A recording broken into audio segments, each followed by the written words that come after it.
On day 6, after watching the sunrise, we started the final phase of our trek at around 8 o'clock in the morning for Srikhola. Sandakphu to Srikhola is little over 16 kilometers and is a steep downhill walk. We walked little downwards and on our way saw frost on the ground. The forest became denser as we moved farther. Our guide informed us that as the trail passes through Singalila forest, there was chances of viewing wild animals. The initial few kilometers of the walk was quite enjoyable, but as we started descending farther downwards, my friends and my knees started paining badly. We had made the plan of trekking down to Srikhola from Sandakphu as it was one of the shortest routes, and also thought as it was downhill walk, this phase would be much easier compared to the other phases. But practically while trekking, it turned just opposite.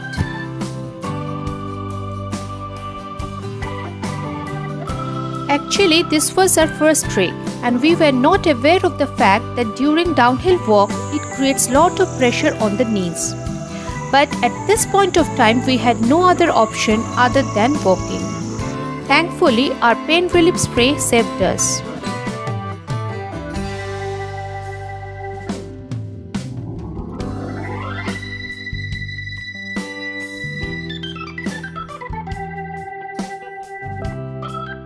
After walking for some time, we could hear the sound of falling water. We looked here and there and finally saw a waterfall on the opposite hill. The view was mind-blowing.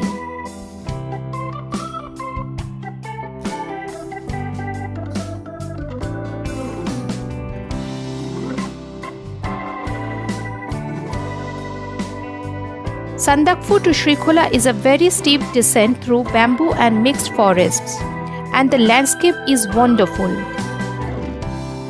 We trekked down for 10 kilometers and reached a small hamlet called Gurdum. The village is just picture perfect and only 5 to 6 families live there. As we approached the village, the road became more rough and slippery. We had our lunch here at Himalayan Sherpa Lodge. The food was unexpectedly good, and the homestay was so well maintained that I would suggest everyone to stay at least one night over here. The next phase of the walk from Gurdum was steeper, and on our way we crossed few mules carrying loads on their backs. Our guide told us that as the village is not connected by motorable road, this is how the villagers bring their everyday necessities. And life is actually very tough on the hills. Within a short time, we reached the waterfall that we had viewed from the top and stopped there for a while before moving further. The sound of the flowing water was so relaxing that it cannot be described in words.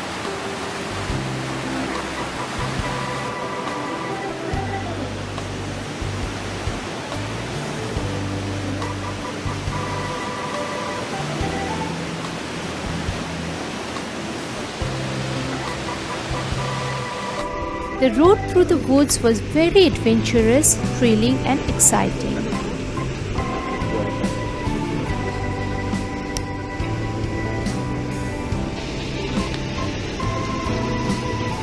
Our next destination was Timbure, which was around 4 kilometers from Gurdum. It's a tiny village located at the foothills of Himalayas and has few options for night halts for the trekkers. From here, Srikhola is little over 2 kilometers. After walking through the uneven roads, when we came across the metal road, we had a heavenly experience of walking.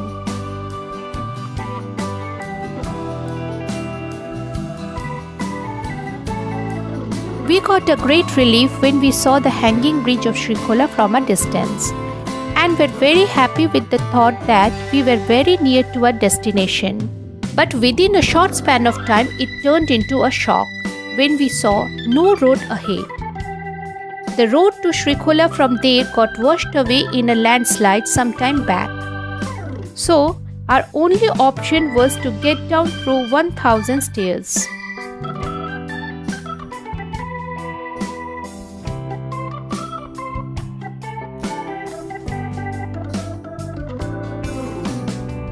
Srikhola is a small hamlet with few shops and houses and is situated on the bank of Shiri river. The place got its name from this river. It is around 87 kilometers from Darjeeling town.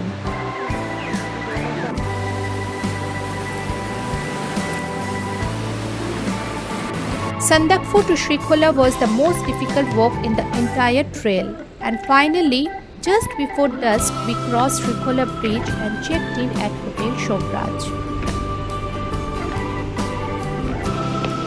Next morning, after dipping our feet in the ice-cold water of Srikhola river, we headed towards Bagdogra airport. Overall, it was a unique experience and we would look forward to trek in the future too. If you have liked this video, please like, share and subscribe our channel and hit the bell icon for upcoming video notifications. Till then, happy traveling and let's create lifetime memories.